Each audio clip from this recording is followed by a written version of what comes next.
My name is Bella Rhodes. I'm 28 now. But the person I remember most clearly is the girl I was at 18, standing on a sidewalk in August heat with two garbage bags and a family that drove away without looking back. You'd think the hardest part would be hearing your father say, "You're not our problem anymore." You'd be wrong. The hardest part is watching your brother wave from the passenger seat of his brand new BMW, $100,000 of celebration, while you're holding everything you own in Target bags with holes in them. Let me rewind so you understand the scoreboard, because this game started long before that August afternoon. I was 7 when I learned I was the practice child. The one they figured things out on before Marcus came along, and they knew what they were doing. Mom said it during a barbecue, laughing with wine-soaked casualness while I stood there holding a plate of burgers she'd burned because she'd been too busy making sure Marcus's was perfect. "Bella was our trial run," she said, and everyone laughed like it was charming instead of the truth that would calcify in my chest for the next 11 years. Marcus got piano lessons. I got told music wasn't practical. Marcus got a tutor when he struggled with math. I got, "Figure it out yourself. You're smart enough." When he made JV basketball, Dad took time off work to see every game.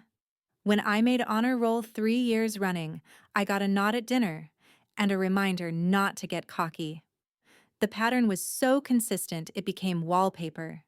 You stop noticing it's there even as it closes in on you. I learned to code in the library during lunch because the computer lab was always full and the teacher didn't like me asking questions. I taught myself Python from YouTube videos playing on a phone with a cracked screen Marcus broke, and I got blamed for. At 15, I built a website for a local bakery and they paid me $50, which I hid in my sock drawer like contraband because I knew if Mom found it, she'd say I owed it to the family for food and electricity and existing in their space. Marcus got a car for his 16th birthday. Used, but nice. Leather seats, working AC, a sound system that made the neighborhood dogs nervous. I got a happy birthday text and a reminder that I could take the bus if I needed to go somewhere important. When I asked about driver's ed, Dad said we couldn't afford 2 kids in the program. Marcus had already finished his. I took the bus. Senior year, college applications came like prophecy. Marcus wanted state, the school Dad went to, the legacy admission that practically accepted him at birth. I had scholarship offers, real ones, but they were for computer science programs at schools no one in my family had heard of. Schools that didn't have football teams that mattered or alumni networks that opened country club doors. I told them I wanted to take a gap year, work in tech, build a portfolio before committing to debt and a major I wasn't sure about yet. Wasn't sure? The reaction was surgical. Mom's face went tight. Dad's went red. Marcus smirked from the doorway like he'd been waiting his entire life for me to fail at something public. "No daughter of mine," Dad started, and I knew where this was going. I'd heard the speech before, just never aimed at me with live ammunition. "Is going to sit around playing on computers instead of getting an education. You go to state in the fall, business major like your brother, or you figure out your own life somewhere else." I chose somewhere else. Not because I was brave, because I was tired of auditioning for a role I'd already been cast out of. I thought they were bluffing. The deadline to commit to state came and went. I still thought they were bluffing. Then the morning of Marcus's graduation arrived, and Dad handed him keys to a BMW M4. Brand new. $100,000 easy, maybe more with the options. "Marcus's reward for making the right choices," Dad said. "For being smart enough to listen." I stood in the driveway holding my phone, which had 4% battery and a text from a friend asking what I was doing after graduation. I didn't have an answer. Marcus revved the engine twice. The sound was expensive and cruel and final. Mom came outside with her purse and sunglasses. She looked at me the way you look at a stain you've decided not to clean. "When you're ready to be realistic," she said, "you know where we are." Then she got in the car with Dad and Marcus, and they went to a celebratory lunch I wasn't invited to. I spent that afternoon on my friend Casey's couch, the one that smelled like dog and broken springs, and somebody else's family being kind when they didn't have to be. Casey's mom made me a sandwich and asked gentle questions I didn't have answers for. I had $800 in my checking account, a laptop I'd built from parts I'd scavenged and saved for, a duffel bag with clothes and a phone charger, and a notebook full of code I'd written at 2 a.m. when the house was quiet enough to think. That night, my phone buzzed. Dad. One message. Your stuff is in the garage. You have until Monday to get it or we're donating it. Not. Are you okay? Not. Let's talk. Just a logistical detail, like I was a storage problem they'd solved. I took the bus to the house on Sunday morning. My childhood bedroom was already being converted into Marcus's home gym. The boxes in the garage were taped shut, labeled Bella's Things in Mom's handwriting, each letter a tiny monument to how little I'd ever mattered. Casey's parents let me stay 2 weeks. Then I moved into a studio apartment that cost more than I made, in a building where the elevator was a prayer and the neighbors were either screaming or terrifyingly silent. I worked 3 jobs. Morning shift at a coffee shop where customers treated me like scenery. Afternoons doing IT support for a law firm that paid under the table and asked no questions. Nights building websites for anyone with $200 and a dream they'd explain poorly over email. I lived on ramen with an egg cracked in if I was feeling fancy. I learned the specific exhaustion of falling asleep on the bus and missing your stop, of choosing between laundry and dinner, of waking at 4 a.m. from dreams where your family came back and said they were sorry. They never did. Not in dreams, not in life.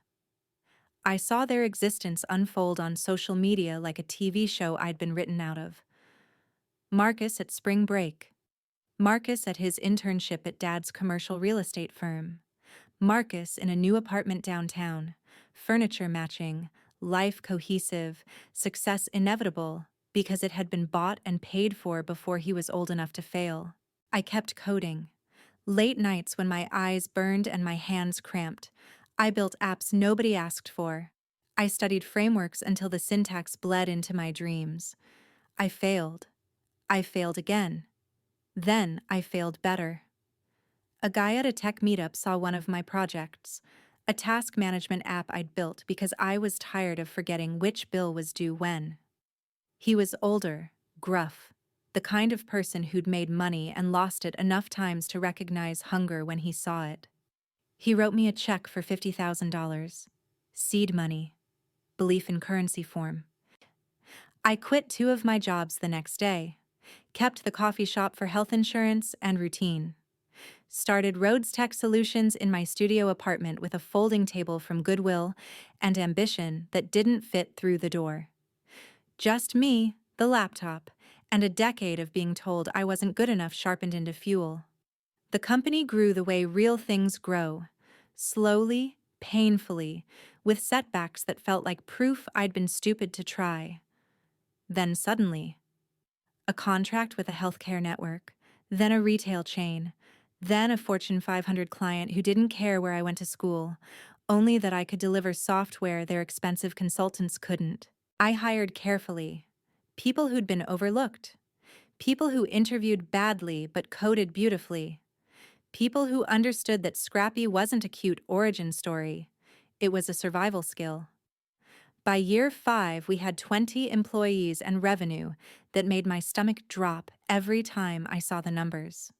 By year 7, Forbes called. TechCrunch wrote features. Business Insider put me on a list of founders to watch. Rhodes Tech Solutions became Rhodes Tech Corporation. The girl from the garage boxes became a CEO. I still didn't talk to my family. They'd tried twice. Once, when the first article hit, Mom sent an email. "We always knew you'd do something special. Proud of you. Hope you remember where you came from." I deleted it without responding. The second time was when Dad had a health scare. Heart palpitations that turned out to be anxiety. Marcus called, suggested maybe it was time to let the past go. I told him I'd think about it. I didn't. What I thought about was the night I slept in my car because I couldn't make rent. What I thought about was the BMW keys handed over while I held garbage bags. Some things don't dissolve just because someone decides they're inconvenient. Year 8, we went public. Rhodes Tech IPO'd at $32, closed at 58. My net worth went from comfortable to obscene in 6 hours. I bought a house with a view better than the one I grew up staring at from the smallest bedroom. I funded scholarships for kids from families who didn't believe in them. I slept through the night for the first time in a decade. And then, in year 10, my head of HR put a resume on my desk during our Monday hiring review. "This one's different," she said, voice careful in the way people's voices get when they're about to hand you a grenade. "He's qualified, references check out, interviewed well with the team, but I think you should see this before we move to final round." She slid the paper across. Marcus Rhodes, Bachelor of Business Administration, State University. 5 years at Rhodes & Associates Commercial Real Estate. 3 years across multiple startups, titles increasingly vague. 2 years at a marketing agency with a good website and bad Glassdoor reviews. Applying for Senior Project Manager. Salary expectation, competitive. I read it twice. The qualifications were fine, mediocre, but fine. The kind of resume that gets through screening because it checks boxes without raising flags. What raised flags was the name at the top, the name I'd spent 10 years separating from. The name that used to mean family and now just meant history. "Schedule the final interview," I said. "I'll conduct it personally." My HR director's eyebrows went up. "Are you sure that's—" "I'm sure," I said. "Block out an hour. Conference room B. Don't tell him I'll be there." The look on Marcus's face when he walked into that conference room bought back every sleepless night of the last decade with interest. He'd been expecting HR, maybe a department head, someone at his level having a professional conversation about professional things. Instead, he got me, sitting at the head of a table that cost more than his first car, wearing a smile that could have stripped paint. He froze. Actually froze. One hand on the door, the other gripping his laptop bag like it might save him. His face did something complicated. Confusion, recognition, shock, fear. Then a desperate attempt at neutral that failed spectacularly. "Marcus," I said, voice level, pleasant even. "It's been a while." He opened his mouth. Closed it. Opened it again. "Bella?" It came out strangled. "How? I didn't—" "They said HR—" "They lied," I said. "Sit down. Let's talk about your qualifications." He sat because what else could he do? The confidence he'd walked in with evaporated. He looked smaller than I remembered. Older, worn, like a decade of being average had ground him down in ways he didn't know how to hide. I picked up his resume, made a show of reading it even though I'd memorized it, let the silence stretch until it got uncomfortable, then a little longer. 5 years at Dad's firm, I said finally. "How'd that work out?" "It was good experience. I learned a lot about how to coast on your last name," I interrupted. "Dad introduced you to clients, set up meetings, let you put your name on deals other people closed. Then you left. Or did he let you go?" "I'm curious which version you tell yourself." His jaw tightened. "The company downsized. It wasn't personal." "Marcus," I called. "I know people. You weren't bringing in revenue. The legacy clients tolerated you because of Dad, but you couldn't close new business. So they restructured you right out of a job." The color drained from his face. "That's not fair. You don't know—" "I know everything," I said. "I know about the 3 startups in 3 years. Titles that sound impressive until you realize you were never employee number 1, always somewhere between 5 and 10. I know about the marketing agency that downgraded you twice before you quit. I know you're here because every other door closed and someone told you Rhodes Tech pays well. Am I wrong? He swallowed. I'm qualified for this position. My resume speaks for itself. Your resume, I said slowly, speaks to 10 years of diminishing returns. You started at the top because Dad put you there. And you've been sliding down ever since because you never learned how to build anything yourself. You want to know what I did when I was kicked out? I leaned forward. I worked 3 jobs, slept 4 hours, taught myself skills that people actually pay for. While you were networking at Dad's club, I was in a studio apartment with black mold writing code at 2 a.m. because I had rent due and nobody was going to catch me if I fell. That's not my fault, he said, and there was finally some emotion in his voice. Anger, defensiveness, the early stirrings of something human. I didn't make those decisions. I was 21. You were there, I said. You watched them throw me out. Watched Dad hand you a $100,000 car the same day he told me I wasn't his problem. You didn't say a word. You just smiled and drove away like it was funny. Like I was getting what I deserved for not being grateful enough. I didn't know what to say, he said quietly. I was young. I was stupid. You were a coward, I corrected. And nothing in this resume suggests that's changed. You're not here because you're qualified. You're here because you're desperate. Because the golden boy shtick stopped working when you ran out of Dad's connections. And now you're sitting in my company, in a building with my name on it, asking me to hand you another safety net. His hands were shaking. Good. Let him shake. Let him feel a fraction of the uncertainty I'd lived with for years. If you're not going to give me the job, he said, voice tight, just say it. Don't humiliate me.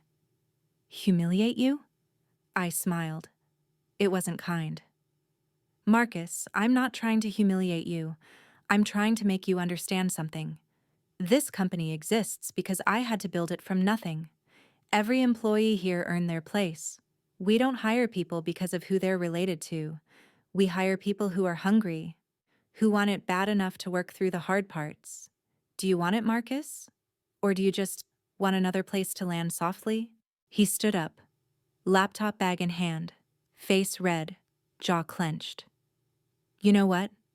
You're right. I should have said something. I should have stood up for you. But you're not some hero, Bella. You're just bitter. You built all this? He gestured at the office. And you're still angry. Still trying to prove something to people who aren't even watching anymore. Oh, they're watching, I said. They've been watching since the Forbes article, since the IPO, since their golden boy flamed out while the disappointment became a billionaire. And here's the thing, Marcus. I don't have to prove anything anymore. I already won. He stared at me for a long moment, looking for something to say that would land. He didn't find it. He left, door closing with a soft click that sounded like punctuation. Final and deserved. I sat there alone in the conference room, heart pounding, hands steady, feeling something I hadn't felt since the day I cashed that first check from my investor. Not happiness, not satisfaction, just the clean, simple knowledge that I'd done what needed doing. My assistant knocked an hour later. HR wants to know about the Rhodes interview. Send the standard rejection, I said. Not a culture fit. That night my phone rang. Dad. I let it go to voicemail. He called again. And again. On the 4th call, I answered. Bella, he said, and his voice had a quality I didn't recognize. Something smaller than I remembered. Marcus told us what happened. Did he tell you everything? I asked. Or just the version where he's the victim? He said you refused to even consider him, that you humiliated him in front of your staff. I interviewed him privately, I corrected, and I refused to hire him because he's not qualified, because he's spent 10 years proving he can't build anything without someone else's foundation. But sure, if that feels like humiliation, maybe he should sit with that. Bella, I know we've had our differences. Differences, I repeated. Is that what we're calling it? You threw me out. You gave Marcus $100,000 car and told me to figure it out. And I did, Dad. I figured it out without you, without your money, without your name meaning anything except a reminder of what I survived. Silence on the line. Then, we were hard on you. Maybe too hard. But Marcus is struggling. He's family. The least you could do, the least I could do, I interrupted, is exactly what you did for me. Nothing. You want him to succeed? Tell him to figure it out. Tell him nobody owes him anything. Give him the same advice you gave me. Let's see if he builds $1 billion company out of spite. That's cruel, Dad said. No, I replied. That's fair. You don't get to call it cruel now when you called it character building then. You want back in my life? You want me to care about Marcus's struggle? Then you apologize. Really apologize. For that August. For every birthday you forgot. For treating me like a trial run while you perfected parenthood on my brother. You do that. And maybe someday we can have a conversation that doesn't end with me hanging up. I hung up. Blocked the number. Poured myself a drink and sat on my balcony watching the city lights, thinking about the girl with garbage bags who'd believed for too long that if she just tried harder, worked smarter, achieved more, she'd finally be enough. She would have been proud of me, I thought. She'd understand that some doors close, and you build your own entrance. The story leaked within 48 hours. Someone at the company, I never found out who, posted a vague thread on Twitter about nepotism and CEOs and family dynamics. It caught fire the way stories do when they hit the right nerve at the right moment. Tech blogs picked it up. Rhodes Tech CEO rejects brother's job application amid family rift. Reddit had a field day. Half called me a hero, half called me petty. I didn't respond to either. You can't control the narrative once it leaves your hands. You can only control what you do next. What I did next was show up to work and keep building. New product launch, European expansion, acquisition of a smaller competitor that rounded out our offerings. Marcus's failed interview became a footnote in a story that was still being written. The real headline wasn't revenge. It was resilience. It was proof that being underestimated doesn't have to be your ceiling. 3 weeks later, Dad showed up at my office.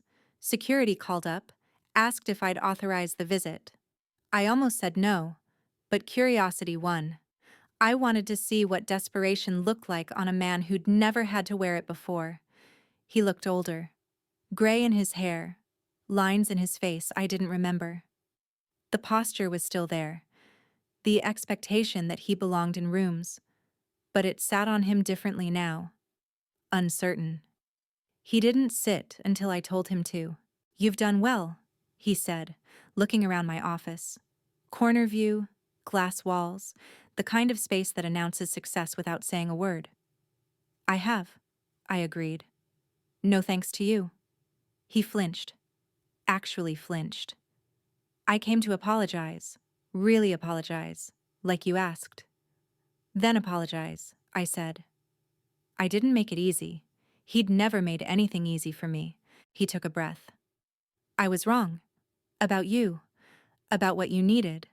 About how we handled things. Your mother and I, we thought we were being practical. We worried about Marcus, that he'd struggle, that he needed more support. And you were so capable, so independent. We thought you'd be fine. So you chose him, I said. Every time. Piano lessons and tutors and cars and safety nets, while I got trial run and figure it out yourself in garbage bags in the garage. Yes, he said quietly. We chose wrong. We failed you. And watching you succeed without us, it's made me realize how badly we failed. How much we missed. How much you deserved better than what we gave you. I waited. Silence has power. I'd learned that in boardrooms. I can't undo it, he continued. I can't give you back those years. But I want to know you now. not the daughter I tried to force you to be. The woman you became in spite of me. I don't forgive you, I said. Not yet. Maybe not ever. That night changed me, Dad. It taught me that love has conditions, that family isn't safety, it's just proximity. And once you learn that, you can't unlearn it. I know, he said. But I'm not 18 anymore, I said. I'm not standing in a garage holding boxes of my childhood wondering why I wasn't enough. I'm sitting in an office I built, running a company I created. And from here, your mistakes look different. Still unforgivable, but smaller. What does that mean? He asked. It means, maybe, slowly, with boundaries, we can start over, I said. If you can accept that you don't get to be proud of me now, you don't get to claim this, you get to show up consistently, without expectations, and maybe earn a place in my life, not as my father. That job's been vacant too long, just as someone who finally sees me. He nodded. Something in his face cracked open. That's more than I deserve. Yes, I agreed. It is. After he left, I sat at my desk for a long time, staring at the city below. My assistant buzzed about the board meeting. I went, presented our Q4 projections, talked about market expansion and product development, and all the things I was actually good at. Midway through, I caught my reflection in the glass. Professional, confident, whole. The girl with the garbage bags wouldn't recognize me. Or maybe she would. Maybe she'd see exactly who she was fighting to become. That night, I pulled up Marcus's old email, the one I'd ignored months ago, before the interview. Read it again, slower. He hadn't apologized then, but there was something in it. An acknowledgement. A crack in the facade. I didn't reply, but I didn't delete it either. Some doors close. Some stay slightly open, just in case. The months after were strange. Dad showed up to things, company events, charity dinners, always at a distance, never pushing. It was awkward and uncomfortable, and occasionally painful. But it was also new. An attempt. Marcus didn't reach out again, but I heard through channels that he'd taken a job at a nonprofit teaching kids to code. Low pay, hard work. By all accounts, he was good at it. Maybe he'd finally found something he cared about enough to struggle for. Today, Rhodes Tech employs over 500 people. We've opened international offices, launched products that matter, built a reputation that stands on merit instead of legacy. I mentor founders who remind me of my 18-year-old self. I fund opportunities for kids who need someone to believe in them. And every decision I make, I think about that girl on the sidewalk and build the world she needed. People ask if I regret the interview, if I was too harsh, if I should have given Marcus a chance. The answer is no. Not because I'm heartless, because standards matter, because companies are built on merit, not mercy. But I also don't regret the door I left slightly open, the possibility that someday we might figure out how to be family without anyone having to be small. The Rhodes family legacy isn't what my father thought it would be. It's not real estate deals or country club connections. It's a tech company that proves hunger beats pedigree. It's a CEO who learned that the people who underestimate you don't get to write your ending. It's a story that started with garbage bags and ended with a corner office overlooking a city that once seemed impossible. Some doors close, some bridges burn, and sometimes, years later, you build new doors and better bridges, and the people who abandoned you realize they missed the entire construction project. I'm Bella Rhodes. I run a billion-dollar company, and I earned every bit of it. That's the story. That's the lesson. And that's the ending I wrote myself.